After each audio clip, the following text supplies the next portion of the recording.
Bonsoir à tous. Un an, jour pour jour, notre pays agitait le drapeau de la démocratie. Un scrutin de tous les dangers d'abord, de tous les records ensuite. Plus jeune président de la République élu au Sénégal. Une opposition plébiscitée, une alternance assumée. 24 mars 2024, 24 mars 2025, on pose le débat. Avec celui qui était le directeur de campagne de la coalition Diomaye Président. Aujourd'hui, il occupe le siège du ministre de l'Éducation nationale, Moustapha Guirassy, dans cet entretien spécial, belle spécial, un an, notre pays retrouvé un peu en bol d'air démocratique dans une république qu'il a volée. Moustapha Guirassy, bonsoir et bienvenue dans cette émission. Mais bonsoir et merci de m'avoir invité à cette belle émission. Bonsoir à tous nos auditeurs et content de parler aussi de l'alternance un an après. Beaucoup d'histoires, beaucoup de choses peut-être à partager avec des auditeurs. Merci beaucoup. Et nous reviendrons sur les coulisses parce que vous étiez au cœur un peu de cette alternance.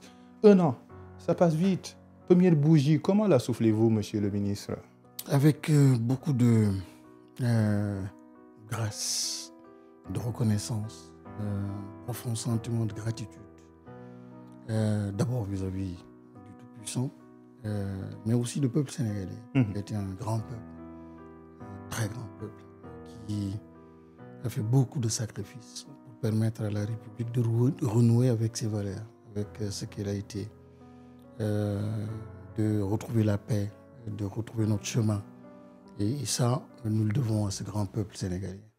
Donc c'est un an de reconnaissance, de grâce, mais aussi beaucoup de gravité. Beaucoup de gravité. C'est-à-dire on mesure le poids de la responsabilité. On mesure le poids de notre responsabilité, le niveau élevé des attentes du peuple sénégalais, des attentes qui ne sont pas tout simplement d'ordre économique, mais à tout point de vue, naturellement, la question de la souveraineté, mais la question aussi des valeurs, qui est une question pressante et qui explique pas mal notre situation aujourd'hui. Des questions très profondes qui touchent la société, une société qui doit être repensée, rebâtie. Et c'est pour cela que vous l'avez senti, vous l'avez vu, pendant un an, sans relâche, un gouvernement qui travaille, un gouvernement qui n'a pas de répit et qui exerce donc sa mission avec beaucoup, encore une fois, je souligne, cette qualité donc de gravité donc dans le leadership qui est mis en avant. Mais Dieu merci, les choses se passent très bien. Parfois avec de l'incompréhension, parfois avec beaucoup de pression, parfois avec beaucoup d'empressement. Mais c'est une année extrêmement importante pour justement ce que nous appelons dans notre langage, dans notre jargon, du rebasing, pour repartir donc vers ce que nous voulons atteindre comme objectif. Est-ce qu'il y a une dose d'irrationnel dans cette campagne-là, dans cette course au palais présidentiel? Parce qu'on dit que le Sénégal est un pays privilégié. À chaque fois qu'on nomme le chaos, il est remplacé par la paix. Est-ce que vous avez senti, vous, en tant que directeur de campagne de la coalition Diomaye Président, ce souffle spirituel qui soufflerait au conditionnel durant cette campagne-là pour qu'on ait cette paix-là, notre trésor national? En apparence, oui, il y avait beaucoup d'irrationnel, en apparence. Mais au fond, pour qui s'est observé, pour qui comprend la vie, pour qui comprend les principes de fonctionnement de la vie, les grandes sociétés, l'évolution du monde, il y avait une démarche, il y avait un combat en lame de fond qui était porté par un système très rationnel, mais un système de valeurs. C'était le combat en réalité en filigrane entre deux systèmes de valeurs. Un système de valeurs porté essentiellement par des valeurs de générosité, de sacrifice, de don de soi, d'abnégation, volonté d'être soi-même, et qui dépassait le seul cadre d'un parti, mais qui était vraiment infusé un peu partout, dans les plus petits villages, recoins donc, de notre pays. Et un autre système qui semblait dépasser. Donc, il y a une volonté de dépasser ce système-là. C'est le système pensé par l'autre, par les autres. un système où c'était l'argent, c'était finalement pas profond, ça ne touchait pas nos âmes, ça ne touchait pas nos consciences. Et c'était ça, ce combat, ce véritable combat. D'un côté, représenté, porté par, naturellement, Macky Sall. De l'autre côté, c'était donc Ousmane Sonko et Diomaye Faye. Mais au-delà de ces personnes, encore une fois, j'insiste, il fallait voir derrière tout cela le combat entre deux systèmes de valeurs. Donc, ce n'est pas une victoire d'un parti politique. Ce n'est pas la victoire d'un parti politique, c'est la victoire d'un système de valeurs. Et il ne faut pas du tout qu'on se trompe. C'était un système de valeurs porté naturellement par des leaders, mais des leaders qui ont porté un système de valeurs. Des valeurs qui nous ressemblaient, des valeurs qui devaient être portées et qu'on voulait porter. Et c'est pour ça que l'adhésion a été facile, a été très simple.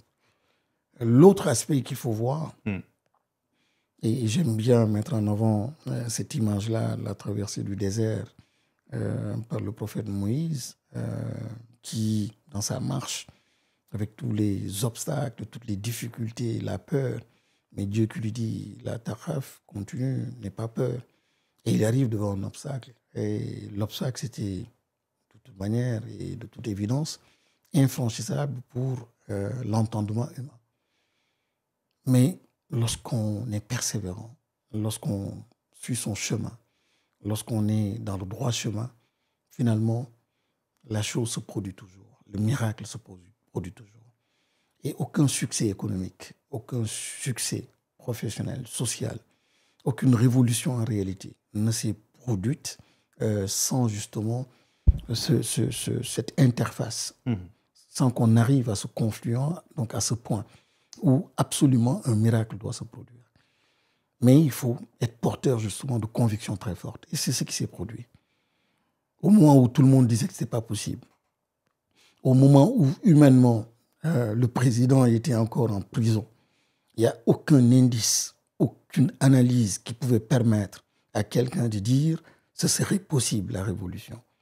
Mais la seule victoire, en tout cas, l'arme qui nous a permis, ou les armes qui nous ont permis, qui ont permis au Sénégal de réussir, donc de relever ce défi, ne nous trompons pas, ce sont les valeurs de courage, de détermination. J'insiste aussi en tant que ministre de l'Éducation nationale. Oui. Et la nécessité de transformer notre pays. Et pour dire simplement que ce pays ne pourra jamais, et aucun pays d'ailleurs, ne pourra se transformer sans l'arme des valeurs. Et pour cela, vous comprenez pourquoi d'ailleurs Nelson Mandela, en parlant d'éducation, disait que c'est l'arme la plus puissante. Oui. Donc, on voit bien, la démonstration est bien là, que le Sénégal a réussi un miracle démocratique, tout simplement parce que ce n'est pas les armes, mais les valeurs qui étaient mises en avant. Et donc, oui, peut-être de l'irrationnel, mais du rationnel, et j'insiste là-dessus, vous me permettrez d'insister, pour que les Sénégalais, mes compatriotes, ne se trompent pas de combat. Ça a été un combat de valeurs, et ces valeurs-là doivent encore être mises en avant, au devant de la scène, et c'est un combat entre systèmes de valeurs, et nous devons absolument réussir la transformation en imposant justement ce système de valeurs-là qui a été prisé, qui a été choisi par les Sénégalais. Donc voilà les enseignements qu'on peut tirer donc de ce miracle démocratique, et bien sûr avec beaucoup de choses intéressantes donc dans les coulisses. Ouais. Et, mais le Sénégal doit être fier de cette traversée donc, du désert, mais comprendre aussi que nous n'avons pas le droit de négliger, de fragiliser, d'infantiliser ce qui s'est passé. C'est énorme ce qui s'est passé. Et je vous remercie d'ailleurs pour cette émission parce que vous me donnez l'occasion, après 1 an, je crois que c'est presque la première fois que je me retourne sur ce qui s'est passé pour partager avec mes compatriotes mes pensées profondes, la lecture que je fais de ce qui s'est passé. Quelles sont les coulisses? Pourquoi vous? Je ne sais pas. Je pense que nous devons absolument être humbles et je ne sais pas pourquoi j'ai été choisi. D'abord, rendre grâce à Dieu que ce soit moi, et remercier le chef de l'État, remercier aussi le Premier ministre Ousmane Sonko pour le choix porté sur ma modeste personne. Mais je suis curieux comme vous. J'ai cherché à comprendre. Je n'étais pas le plus intelligent, je n'étais pas le plus... bon, il y a autant de Sénégalais qui pouvaient être choisis à ma place. Mais je me dis peut-être que l'enjeu, alors qu'ils étaient tous les deux en prison, c'était l'enjeu de la mobilisation. C'était l'enjeu du management d'une coalition qui était extrêmement large. Et large et diversifiée aussi en termes donc, de compétences, de ressources, et qu'il fallait peut-être des compétences pour manager donc toute l'équipe. Dieu merci, il nous l'a facilité. Nous avons pu maintenir la dynamique. Nous avons su animer donc, la coalition, faire ce qu'il fallait faire. C'était pas une sinécure. Ah, c'était extrêmement difficile, extrêmement pénible. Vous comprenez? Avoir un candidat en prison. Avoir un candidat en prison dans une situation de doute. Vous vous souvenez, il y avait des moments d'hésitation. Est-ce que c'est la bonne date pour l'élection? Est-ce qu'il fallait reporter? Est-ce qu'on allait reporter? Donc, il y a eu des périodes de tergiversation, de doute qui amenaient en fait le directeur de campagne que j'étais, qui me poussait ou qui me mettait dans une position extrêmement difficile en termes de prise de décision, parce que je n'avais pas beaucoup de lisibilité. Donc, les plans d'action étaient presque tous les 2 jours, on devait changer de plan. Tantôt, on dit, bon, c'est bon, et puis après, on est rattrapé par la politique et les décisions donc, du président Macky Sall. Il fallait très vite réajuster. Ce n'était pas du tout évident. Et en même temps, la dynamique devait être là. Donc, dans le discours et dans le comportement, dans la perception, on devait faire comprendre aux Sénégalais que tout était bon, on était prêt.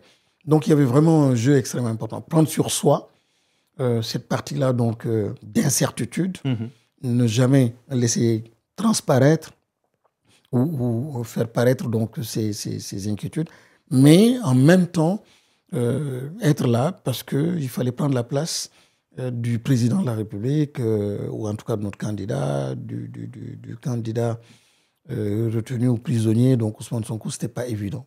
Et c'était quand même 2 grands candidats. Être le directeur de campagne de ces 2 grands candidats, ce n'était pas du tout évident. Et aussi entouré de presque 200 et quelques leaders politiques, ce n'était pas du tout simple. L'attente, le niveau d'attente était extrêmement élevé, donc des populations. Mais Dieu merci, les choses ont pu se faire. Il y a eu une adhésion très forte des Sénégalais. Et cela a facilité aussi la chose. Donc le message passait parce que l'objectif était clair. Et je disais, j'avais d'ailleurs un deuxième compagnon, un deuxième directeur de campagne qui m'a facilité le travail, c'était Macky Sall lui-même. Pourquoi? Par les erreurs donc, qui étaient commises, par... Lesquelles par exemple? Le report? Les reports, par la brutalité, par les agressions, par le non-respect de la Constitution, de nos textes. Et finalement, il mobilisait donc... C'était des buts marqués contre son camp. Contre son camp. Donc il mobilisait la population contre lui-même, contre son camp. Et finalement, vous avez vu ce qui s'est passé aussi entre Macky Sall lui-même, son Premier ministre, ainsi de suite. Donc finalement, il a été un bon allié et on s'est bien servi, comme en judo, donc, de la force de l'adversaire. Et finalement, donc, les résultats étaient là. C'était un miracle. C'était magnifique. Un miracle. Un miracle. Quelques jours avant, j'étais allé rendre visite au candidat, donc le chef de l'État. Était sur un petit banc. On l'a fait sortir donc, de sa cellule pour qu'il me reçoive. Je me souviens encore de la pression qu'exerçait le garde pénitentiaire. Il était là très humble, très courtois, très poli. Vous n'avez que 5 minutes. Il est temps. Le futur chef de l'État était là. On était à combien de jours? On était à peut-être moins de 3 semaines, un mois environ. Alors, on était à milieu de penser qu'on connaîtrait donc une telle révolution. Et c'est ce miracle qui est magnifique. Je reviens encore aux valeurs pour dire que la vie est faite de mystères. Mais le propre de l'homme, c'est d'être dans l'action. Le propre de l'homme, c'est d'être porteur de valeurs. De ne jamais se séparer de son socle de valeurs. Toujours, partout, en bandoulière, porter donc ces valeurs. Et le reste n'est pas du ressort de l'humain, mais du ressort du divin.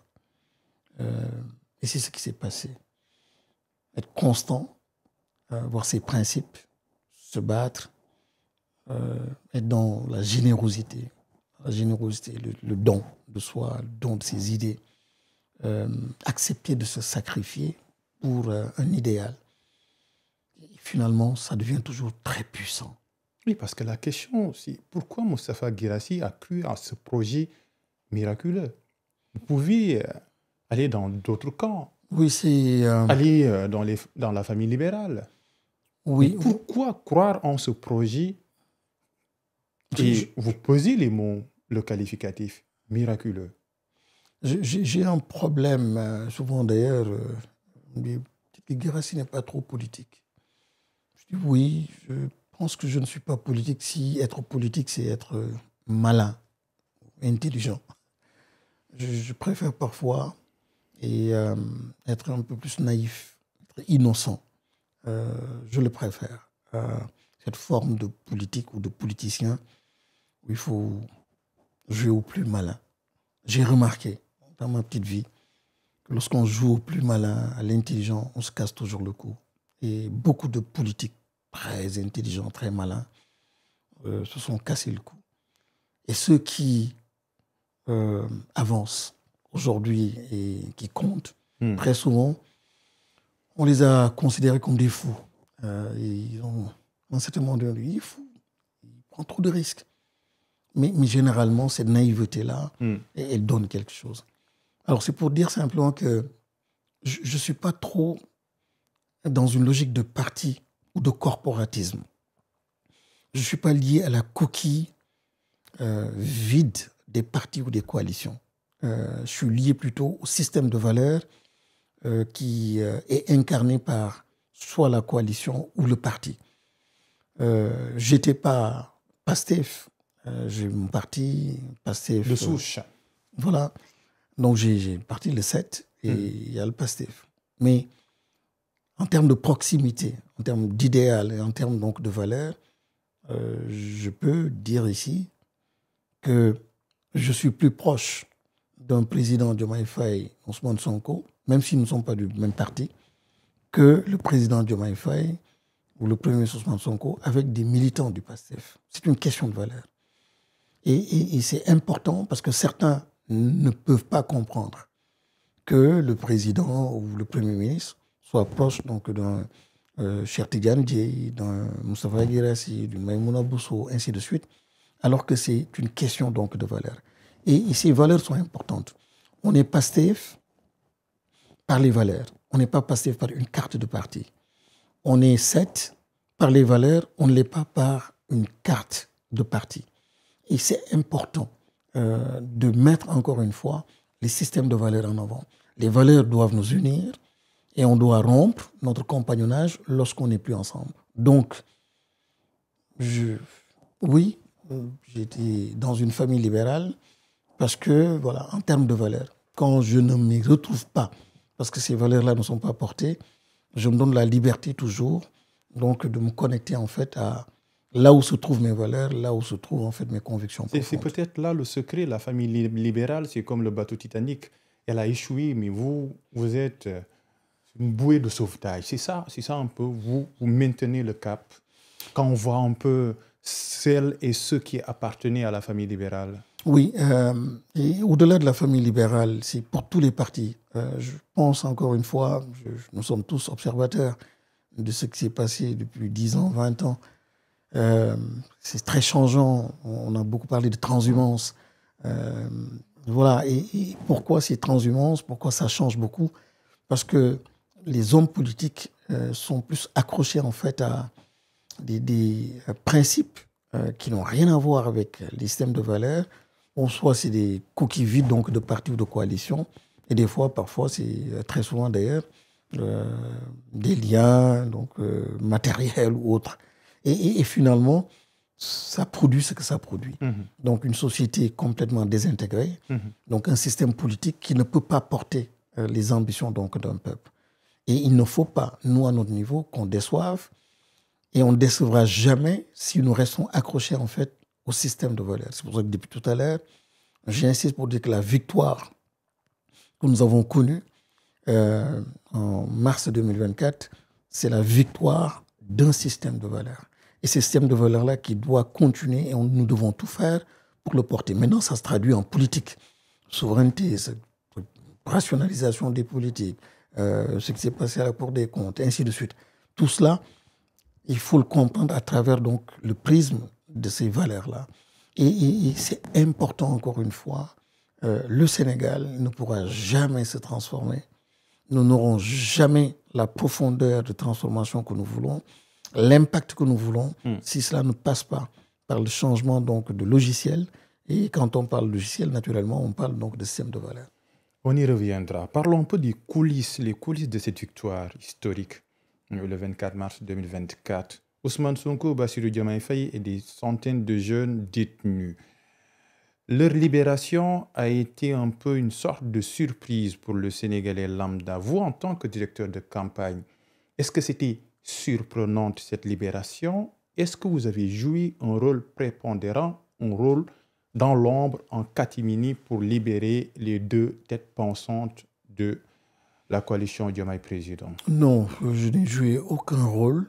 Et les deux candidats, ni le Premier ministre ni le Président, n'ont joué de rôle dans cela. Comme je disais tout à l'heure, le président Macky Sall lui-même, à force d'être malin et d'être intelligent, finalement, vous vous mettez vous-même dans un piège, dans un bourbier extraordinaire. Il s'est mis dans un bourbier et finalement, il s'est même trompé d'adversaire. Ses adversaires étaient dans son propre camp, dans son cabinet.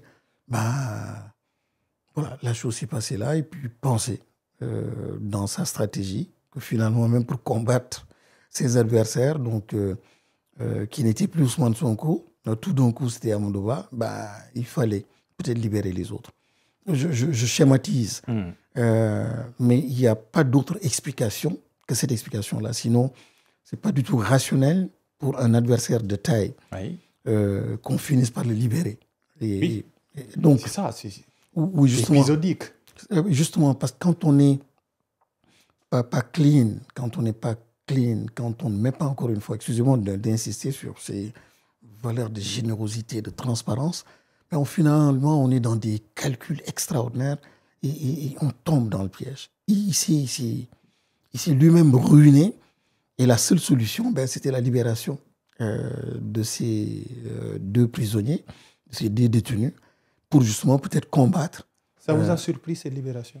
À la fin, on commençait à combattre. Au début, oui. Parce qu'on entendait, on était dans le feu de l'action, qu'il y avait Guirassy, à Rebeuss, on était un peu dans les préambules de la libération, Dianté, etc. Est-ce que cette libération-là vous a surpris? C'était quand même... je dois avouer que oui. Peut-être les derniers jours, non. Ça a commencé à être très clair. Mais ce n'était pas du tout évident. Honnêtement, avec tout ce que nous avons vécu, l'atrocité, les agressions. Les morts. 65, d'après cartographie.sn, 65. Le chaos. 14 ans, 53 ans. C'est extraordinaire. Moyenne d'âge, 26 ans. Alors donc, ils pensaient qu'à la fin, tout ça pour ça, non. On était à milieu de penser que ce serait ça le résultat. Mais à la fin, ça s'est accéléré. D'ailleurs, j'entendais avant, ça ne va pas très bien entre le président Macky Sall et Amadou Ba. Je disais, peut-être ça c'est la presse ou des fois les réseaux sociaux. Mais petit à petit, par les décisions, par les les lois, les décisions, donc les orientations que les choses prenaient, les tournures, ben on se rendait compte finalement que c'était vrai. Et donc c'était un miracle. Mais pour dire simplement que Dieu est très puissant. Et je ne peux pas parler au Sénégal, dans un pays très spirituel, sans parler de Dieu. Dieu est très puissant. Et vous faites les stratèges, c'est le roi des stratagèmes, quoi. Et finalement, il était dans ses stratégies et il est tombé dans les stratagèmes de Dieu. Parce que c'était atroce ce qui a été fait. Et ça ne pouvait que se terminer de cette façon. Ça ne pouvait se terminer que de cette façon. Mais, je ne sais pas, Macky Sall, derrière Macky, au-delà de Macky Sall, parlons simplement de l'homme, de l'humain. Oui. Pour comprendre et pour en tirer de grandes leçons. Oui. Mettons pas l'emphase sur Diomaye. Oui. Mais au-delà de Diomaye et de Sonko, regardons les valeurs. Pour dire, ben, tiens, il faut absolument s'en servir. Comme Dieu le dit souvent d'ailleurs dans la Bible comme dans le Coran, tellement de signes devant vous à côté, mais vous les dépassez sans vous arrêter. Il faut absolument que les Sénégalais s'arrêtent sur ce que nous avons vécu de 2021 à 2024. Nous avons tous les enseignements, toutes les grandes leçons pour redevenir cette grande nation. Cette grande nation. Et nous avons sauvé ce pays, sauvé ses valeurs, sauvé son héritage, sauvé même son avenir, seulement à partir justement de choses très profondes, très intimes. Et ça, si nous passons à côté, si nous n'écrivons pas, si nous ne produisons pas, si nous ne réfléchissons pas, si nous ne faisons pas de rétrospective, nous passerons à côté de l'essentiel. C'est un tournant historique. C'est un tournant Vous n'avez pas droit à l'erreur. Pas nous. Les Sénégalais n'ont pas droit à l'erreur.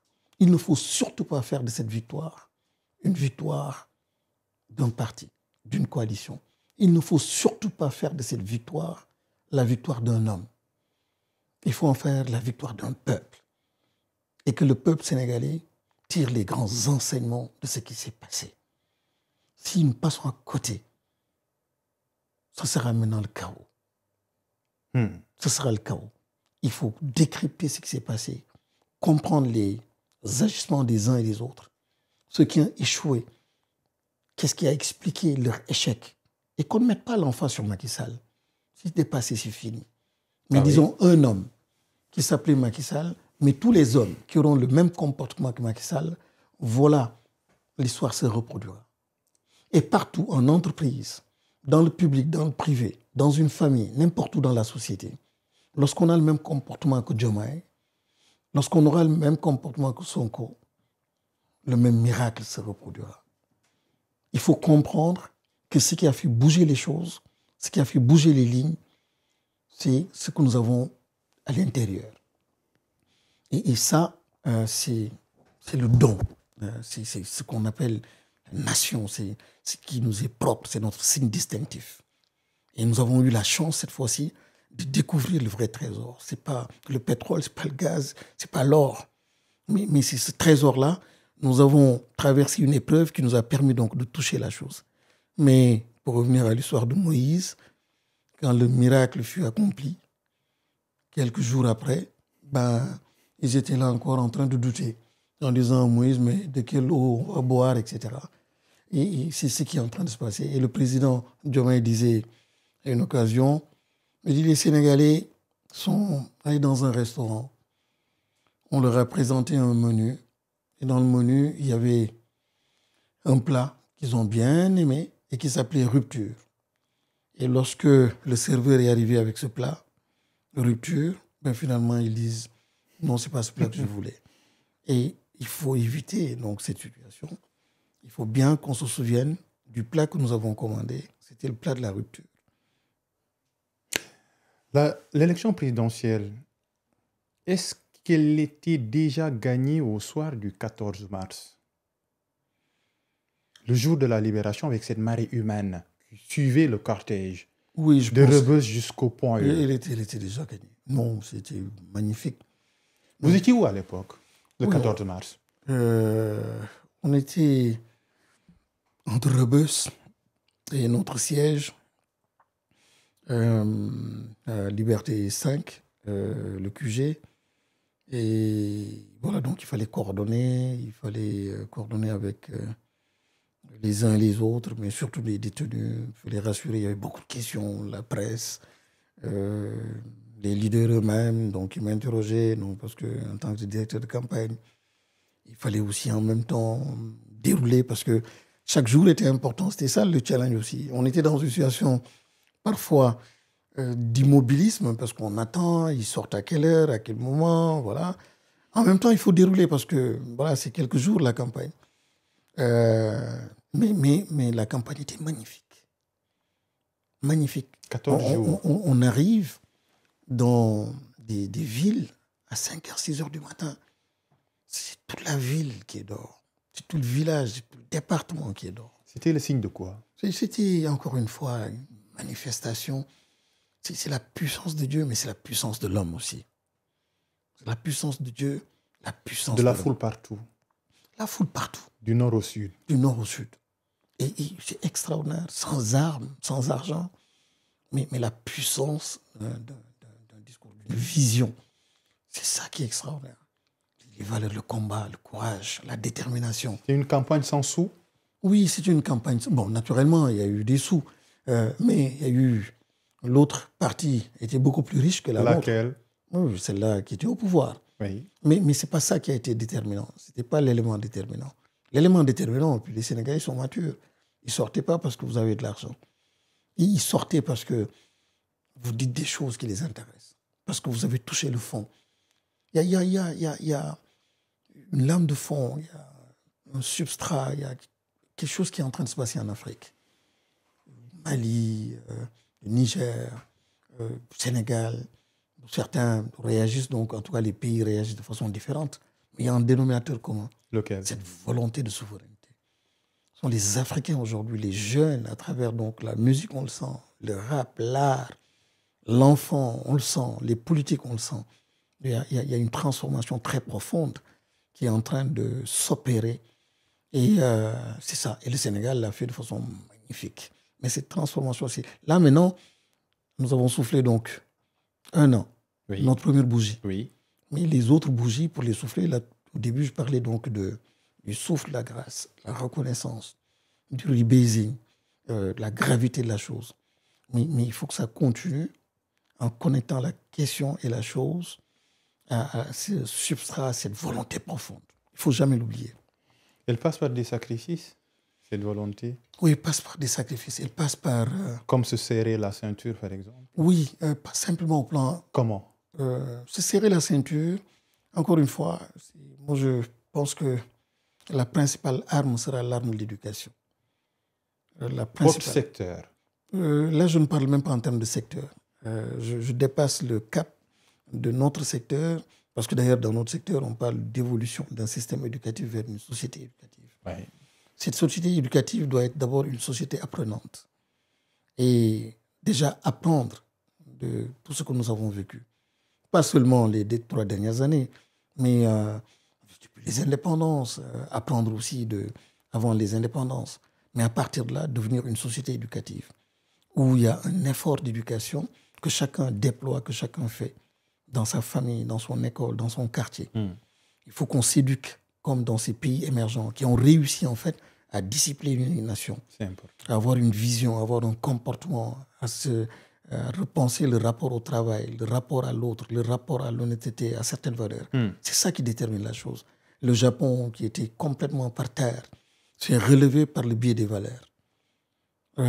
D'autres pays, par le biais des valeurs. Il n'y a que par les valeurs qu'on ressurgit et qu'on redevient fort. Et ça, si nous devons nous serrer la ceinture, je ne sais pas, Wanina, Pribi, Yokuna... Pas l'aspect économique.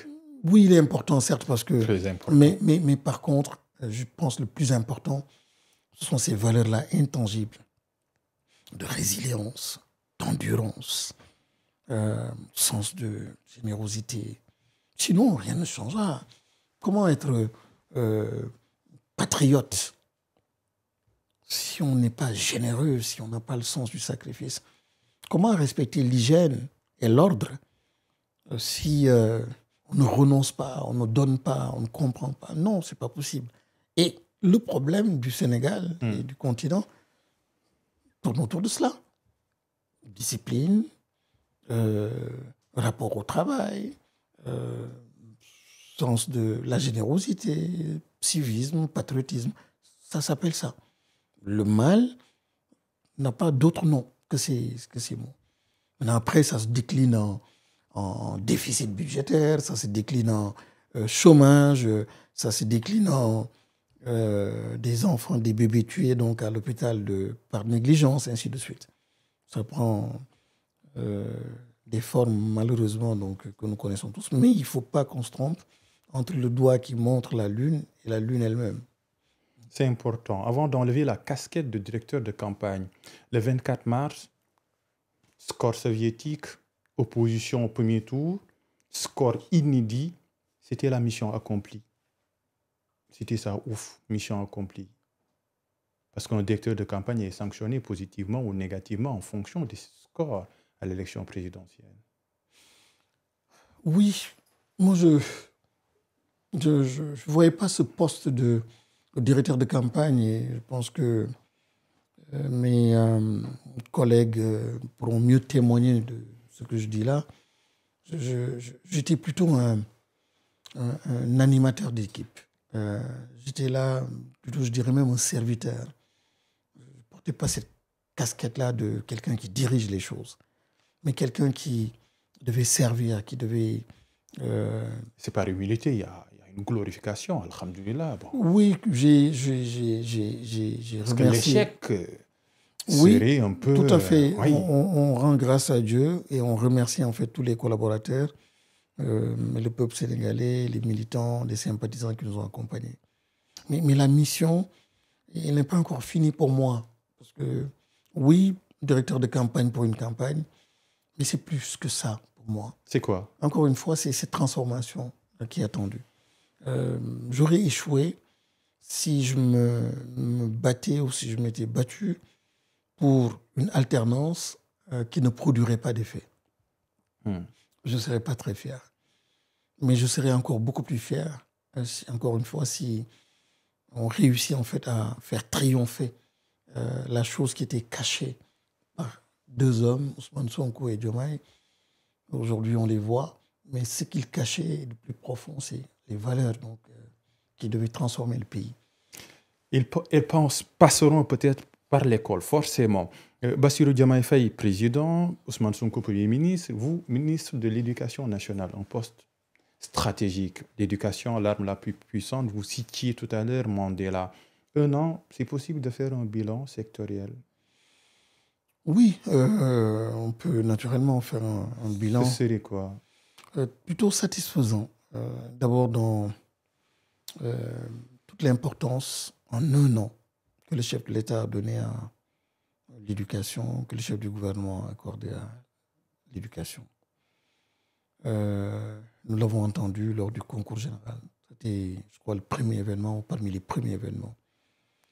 Et du discours très important où il parlait de réforme curriculaire pour un rebasing, une souveraineté de l'école, décoloniser nos programmes, renouer avec ce que nous sommes. Parlez même de souveraineté culturelle. De souveraineté culturelle. Vous vous souvenez lorsqu'il nous donnait des instructions par rapport aux tirailleurs, justement dans les cours maintenant, dans les programmes de formation, donc on ramène donc cette dimension-là, ces sujets donc dans les programmes de formation. C'est pour dire tout simplement que c'était important, la place des Dara, toutes les instances que nous avons pu évacuer, donc ces dossiers qui pénalisaient donc les professeurs par rapport à leur avancement, par rapport à leur salaire, par rapport à leurs examens. Donc en moins de 6 mois, nous avons pu vider donc, tout ce passif. C'est aussi toujours la question des valeurs, ces partenariats très forts avec les forces armées. avec les LINAC, qui ont changé donc de contenu, des lycées magnifiques aujourd'hui qui font la fierté en fait de notre système. Les enfants sont fiers donc de ces lycées. Et la bonne nouvelle, c'est qu'il y aura une territorialisation de ces lycées avec un partenariat très fort avec les forces armées. Le concept d'armée-nation que nous sommes en train de déployer. Nous avons signé il y a 2 jours une convention avec les forces armées. Hier ou avant-hier, on était avec l'enseignement supérieur, justement l'UVS, pour la formation, l'intelligence artificielle, le numérique. Donc là aussi, des avancées extrêmement importantes. La formation de près de 2000 enseignants en ligne, le recrutement de 2000 enseignants en cours. Normalement, dans les prochains jours, on devrait avoir la liste. Donc pas mal d'activités en si peu de temps pour montrer que ce secteur-là est extrêmement stratégique, extrêmement important et que le gouvernement compte essentiellement sur ce secteur avec beaucoup de générosité pour transformer le pays. Il faut d'abord une école qui nous ressemble. Et elle nous ressemble. Est-ce que notre école nous ressemble? Aujourd'hui, non, je dirais non. Mais la réforme que nous avons déjà donc lancée et qui sera lancée ultérieurement de façon plus grandiose et officielle parce qu'il faut lui donner un cachet populaire. Mais cette réforme-là, elle doit être très très profonde. Ce sera une révolution de l'école par rapport à l'environnement d'apprentissage, par rapport au curricula, par rapport aux enseignants, par rapport au format, par rapport à tout. Ce sera un changement. C'est-à-dire on va apprendre notre histoire.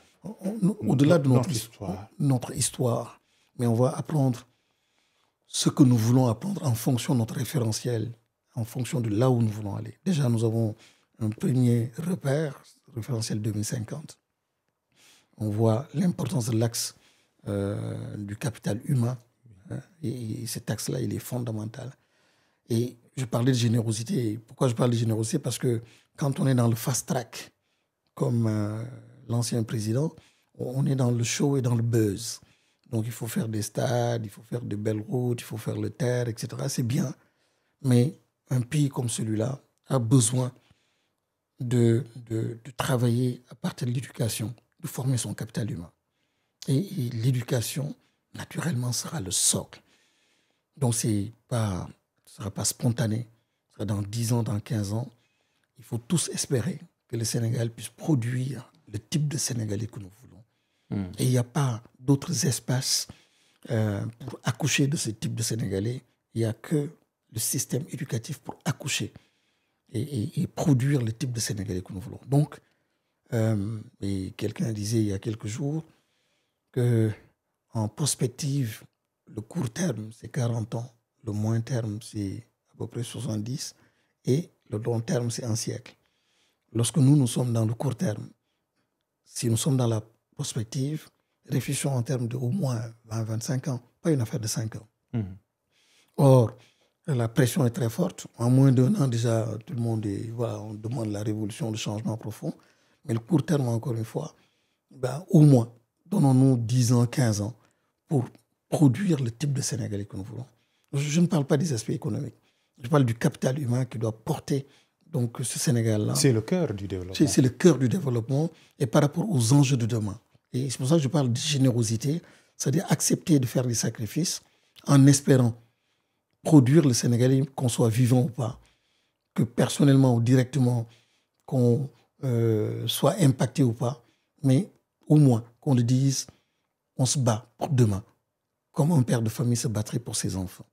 Et donc, notre système éducatif doit absolument être relooké, repensé, pour justement être aligné à ce référentiel, mais aussi surtout aligné au futur et à l'avenir donc de ce pays dans un contexte. On voit ce qui se passe, on voit avec M. Trump donc des États-Unis, cette souveraineté de l'autre côté, nous n'avons plus le choix. Il a enterré le ministère de l'Éducation, par exemple. Il a enterré, je considère que c'est un danger, mais il a ses raisons. Mais nous avons besoin de cohésion nationale, nous avons besoin d'unité nationale, Nous avons besoin de systèmes d'éducation, entre guillemets. Donc, on ne peut pas se permettre de dire à Kédougou, faites ce que vous voulez, à Dakar, faites ce que vous voulez, en Casamance, ce que vous voulez, mais ce serait donc le désordre. Ça passe par régler d'abord la question du voile, monsieur le ministre. Du voile. C'est une question réglée. Par les textes. Par les textes et dans les faits. De temps en temps, vous pouvez... On a vu ce qui s'est passé à Thiès. Comme de temps en temps, vous avez des voleurs. Mais en principe, c'est une question réglée. De temps en temps, à Thiès, il y a quelqu'un, et pour ça, c'est normal. Mais globalement, tout se passe très bien. C'est quoi une société éducative? Une société où... Parler de système éducatif à société éducative, ça veut dire quoi? Qu'est-ce qui va changer? Ce qui va changer, c'est...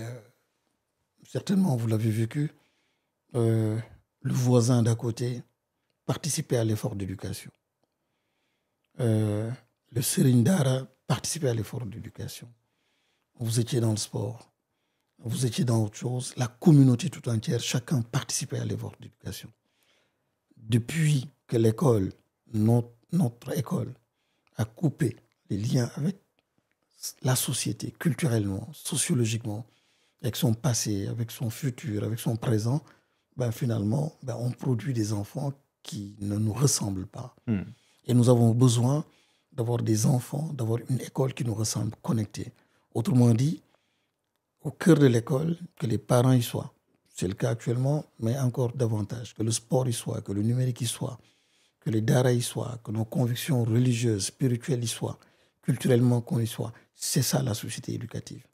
Et l'unité, nouvelle initiative pour la transformation humaniste de l'éducation, est un des programmes phares du ministère de l'Éducation nationale qui met encore une fois l'accent sur les valeurs, l'importance des valeurs. Donc, on ne peut pas parler de valeurs, de transformation par les valeurs, lorsqu'on ne parle pas donc de société éducative. Tout le monde doit s'intéresser à l'éducation. Le portage doit être un portage fait par la société. Ce n'est pas une affaire de l'enseignant, ce n'est pas une affaire du ministère de l'Éducation nationale. C'est une affaire éminemment sociétale, éminemment importante, et tout passe par l'éducation. Malheureusement, c'est le parent pauvre de la chose, quoi. Les bâtiments qui s'affaissent, des écoles sans toilettes, des enfants... Des abris provisoires. Des abris provisoires. Et ce n'est pas normal, et c'est inacceptable. C'est le début de l'injustice sociale.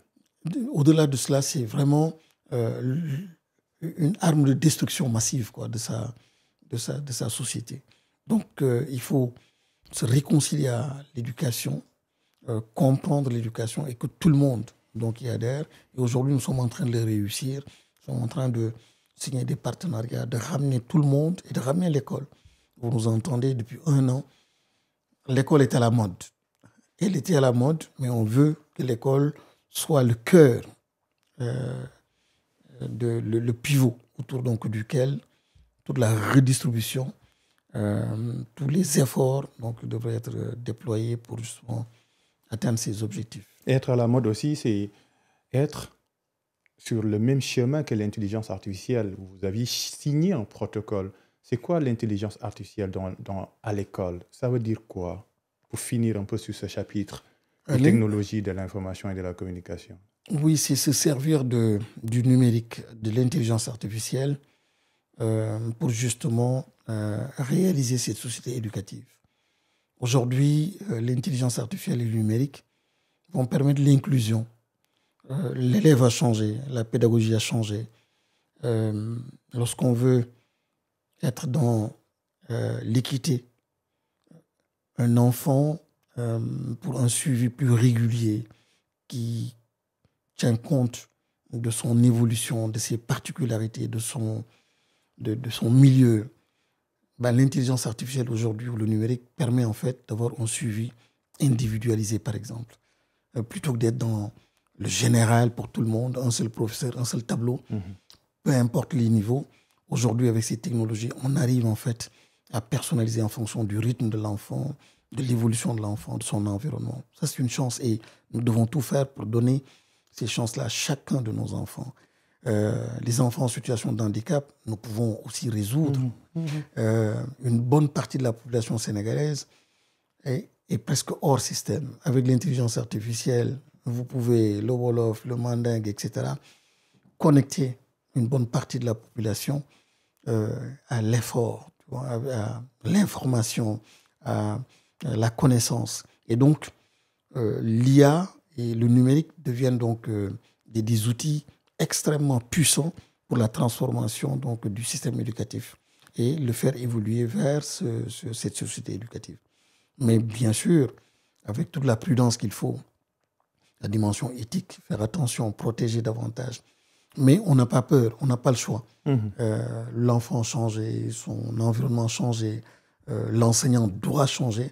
Et c'est le lieu d'ailleurs de dire toute l'importance, la criticité de l'enseignant, la place extrêmement importante dans la redistribution donc, des rôles. L'enseignant doit être au cœur de ce changement, de cette transformation donc, de notre système. Et le chef de l'État l'a compris, et vous l'avez entendu dire, rappeler l'importance donc, de l'enseignant. Aujourd'hui, la convention qui a été signée récemment, c'était pour accompagner 105 000 enseignants avec le numérique, avec l'intelligence artificielle. Et là, nous sommes en partenariat avec l'UVS, l'Université Cheikh Hamidou Kane. Merci beaucoup, Monsieur le ministre, pour cet entretien. Mais merci pour cette belle opportunité que vous me donnez de parler du passé, un passé très très récent, mais de parler aussi de demain et de parler surtout de l'éducation, encore une fois, en connectant l'éducation aux valeurs, les valeurs qui ont permis au Sénégal de faire ce miracle démocratique qui fait aujourd'hui la fierté de toute l'Afrique. Merci également à votre équipe très dynamique qui nous a permis également de réaliser cette émission. Et à l'équipe Dakar Podcast, la noblesse anodine qui se cache derrière la face invisible de l'iceberg pour cette belle émission. Belle et spéciale, c'était avec le ministre de l'Éducation nationale, ancien directeur de campagne de la coalition Diomaye Président. Commentez, partagez, likez, c'est sur BL. À bientôt.